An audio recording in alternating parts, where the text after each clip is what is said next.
Hi everyone, this is your Akash your. So plan ये है कि यहाँ से जा रहे हैं डायरेक्ट ऋषिकेश। कुछ दिनों से छुट्टी है तो सोचा चलो घूम के आते हैं कुछ वहाँ से जो something important which I want to see and मुझे आपको दिखाना एक्सपीरियंस कराना है वो है। I let you know later on. आप वीडियोस कंटिन्यूसली देखो, शॉक मेरे को भी एक्सपीरियंस करना है क्योंकि चलिए मिलते हैं।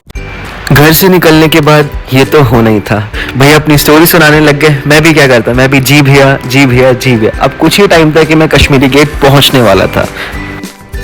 इस बांगड़ू से मुलाकात आखिरकार हो ही जाती है। बिना इसको शूट किए मेरा व्लॉग तो चल नहीं सकता था। Finally we reach our destination. बस में कुछ ऐसे लप्पू से सचिन बैठे हुए थे जो सीट के लिए लड़ रहे थे, उसमें से एक ये भी था। ये खुशी कुछ यूं ही नहीं, सीट वापस मिलने की थी। खैर सीट तो मिल गई। ट्रिप की मौज मौज लेते लेते पैसों के बारे में ना सोचना।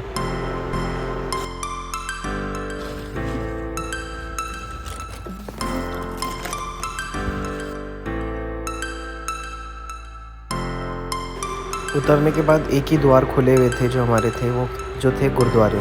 हमने सोचा गुरुद्वारे ही चलते हैं। सुबह मत्था वत्था टेक के 8-9 बजे करीबन अपने घूमने के लिए निकल जाएंगे। 100 रुपये सवारी ईच पर्सन। भाई साहब ने कमाल कर दिया, 1000 रुपये की सवारी लेके गया है। ये कुछ अद्भुत नज़ारे जो आप देख रहे हो सामने। गरीबी हमारे रूम में इतनी भरी पड़ी है कि हमारे पास मत्था टेकने तक के पैसे नहीं है। भाई मेरा दोस्त 2-2 मिनट में भूल जा रहा है कि मैं व्लॉगर हूँ। मेरे को याद ही नहीं दिला रहा कि मेरे को व्लॉग शूट करना है। बस फिर फेक चेहरा घुमाते हुए कुछ कंटेंट बनाते हुए टाइम पास करते हुए हम लोग बैठे रिवर राफ्टिंग के लिए। और अब हम यहाँ पे क्या बोलते हैं इसको,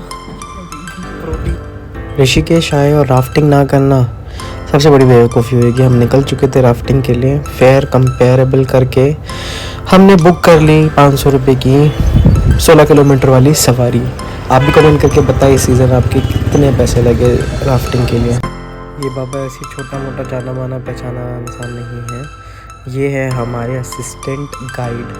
इनसे मिलिए, बहुत फ़नी मिजाज के हैं। बस चलते चलते बस कुछ ही देर हम लोग पहुँचने वाले थे जो हमारा पॉइंट था। बस पहुँचने के बाद उतरने के बाद थोड़ा सा शूटिंग वूटिंग करने के बाद कुछ पिक्चरें दिमाग में, तो पिक्चरें ले ली हम लोगों ने। मैंने अपनी पिक्चर ली, मेरे दोस्त ने पिक्चर ली। करते करते मैगी पॉइंट पे पहुंच गए। ड्राई बैग में से कुछ सामान निकाल लिया पे करने के लिए। बस मैगी पॉइंट पे मैगी ना खाए तो क्या खाया। ये हमारे गुरु शेर में भाई शेर ऐसे करके शेर। चाहे गांव चले जाओ चाहे ऋषिकेश चले जाओ, ऐसी जगह पे जहाँ पे पानी तुम्हारे मुंह पे लगे और तुम्हारा चेहरा इतना काला पड़ जाएगा यार, मैं क्या बताऊँ। मेरा पूरा मुंह आगे से पीछे से दाएं से बाएं से पूरा का पूरा काला पड़ रखा है। अगर मैं हाथ की बात करूँ, हाथ भी पूरे ड्राई हो गए थे भाई साहब। बस अब दिमाग में यही आ रहा था कि घर पहुँच जाओ या कुछ खा लो, बिकॉज सारी चीज़ों के प्राइस इतने ज़्यादा थे। हमने मैनेज करा 40 रुपये का एक सोडा वाला। आंटी जी से पूछा, आंटी कब से आप रेडी लगा रहे हैं यहाँ पे, रेडी आई मीन स्टॉल लगा रहे। तो आंटी ने बोला कि अभी 1.5 साल ही हुआ है और अच्छा खासा बजट उनका हो जाता है। तो बजट की बात करते करते फिर हमसे कुछ सवारी उठवाई भाई साहब हमारे राफ्टिंग वाले भैया ने। राफ्टिंग की सवारी उठाते हुए एक्साइटेड होते हुए अब यही टाइम था जब हम अपने वैन में बैठ चुके थे। अभी हमको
जिस चीज़ के लिए व्लॉग हमने शूट किया था वो चीज़ धरी की धरी रह गई।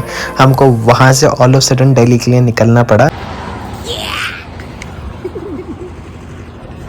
बस दिल्ली पहुँचते ही ऊबर करते हुए अपने दोस्त को टाटा अलविदा बाय करते हम अपने घर के लिए निकल चुके थे।